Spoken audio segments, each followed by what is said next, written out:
This episode of Techno Buffalo is brought to you by Full Sail University. What's going on, everyone? John Rettinger here, back in the rumor roundup chair. I've been gone for the past couple weeks being a daddy, and it feels nice to be back. Up this week, iPad 5 rumors that got leaked in space gray and silver. Nexus 5 might charge a premium for battery, which is kind of a neat model. A Motorola mystery device with a ginormous mega 6.3-inch display. Could be a Droid Ultra successor, could be expected sometime next year. And the Galaxy S5 might be water resistant. This is Rumor Roundup. Let's start rounding up rumors. So if you're a rumor, you better run.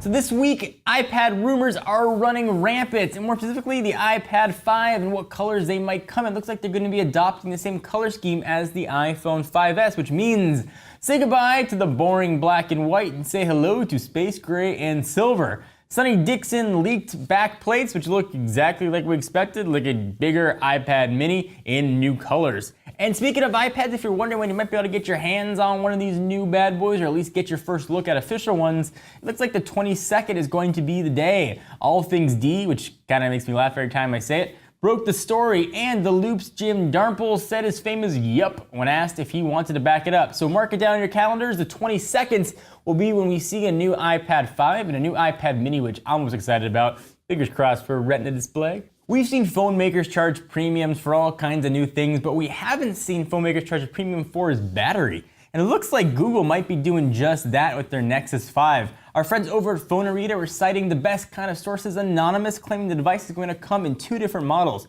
So a cheaper 16GB version with a 2300 mAh battery, and a more expensive model with 32 gigs of storage and a bigger 3000 mAh battery for $399. So it's kind of cool. We've seen storage be charged for a premium, but now battery. If you need a phone that can last longer, you have the option to get that. If this is true, I love this rumor. So as a refresher, the Nexus 5 might come with, we're looking at probably a 4.95-inch screen, 1080p display, 2GB of RAM, a pretty beastly Snapdragon 800 with a clock speed of 2.3 GHz, 8-megapixel rear camera, 1.3 on the front, NFC, my favorite wireless charging, and will be the flagship device for Android 4.4, deliciously named KitKat.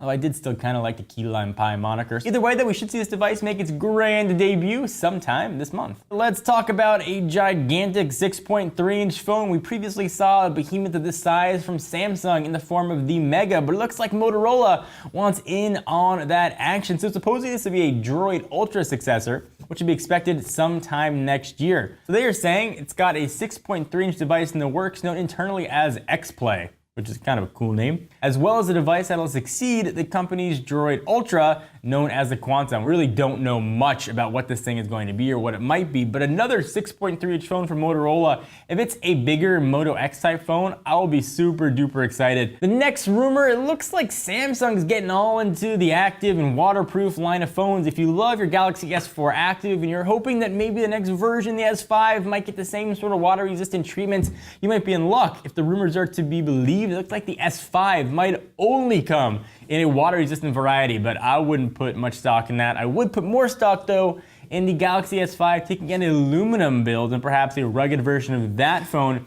And we might also get a Galaxy Note 3 active, meaning if you like giant screens and you also like to white water raft or just throw it in a pool or take it to the beach, you might be in luck. Let me take a minute to thank our friends and sponsors at Full Sail University. You know that the mobile app industry is where you gotta be if you want to cash in that sweet, sweet bucks. And Full Sail University's online mobile development bachelor's degree program can teach you, talking to you, the skills that you need to take advantage of those emerging opportunities. In this degree, you learn both the programming and business side of mobile development so that you can concept, develop, deploy, and market an application from start to finish.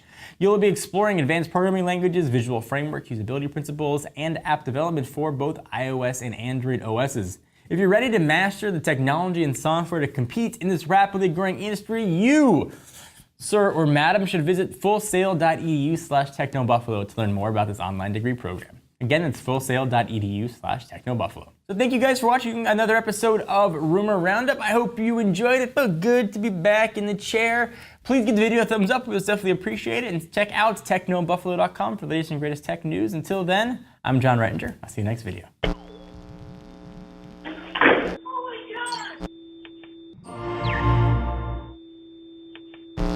What's up everyone, John here. Just wanted to let you know that if you liked what you just saw, we've got 2 other shows that go live every single week. Ask the Buffalo, where our very own Ashley Escada answers your burning gadget questions, and Rettinger's Rants, where, quite obviously, I go off on things that bug me across consumer tech. If you want to see me get super red-faced and mad, you should click the text below that says subscribe and check out our other shows by clicking right over here. I'll see you guys next time.